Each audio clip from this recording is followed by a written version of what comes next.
Hi everyone, this is Math Hub. Today we are presenting another mathematical challenge to play with. It is to find x, where it is equal to an infinite sequence of fractions.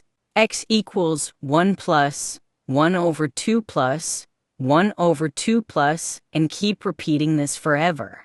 What would you do to this? Is it hard to find x? We shall see. Before we continue solving this problem, please pause the video and think on it for a while. While thinking, please push the like button. It will magically boost your mental ability by activating a spell.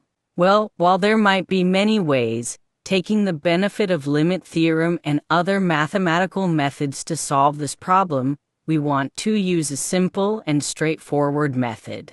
Look at the problem. Move 1 to the left side and see x minus 1 equals an infinite repeating fraction.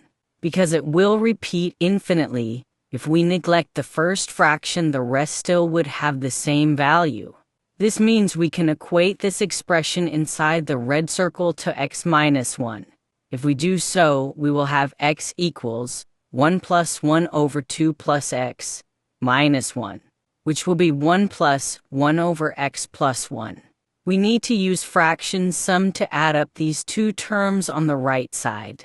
For that we write x plus 1 over x plus 1 plus 1 over x plus 1. This will be x plus 2 over x plus 1. Then, using cross multiplication, we have x squared plus x equals x plus 1. We have x on both sides, so they cancel each other, and x squared will remain to be equal to 2.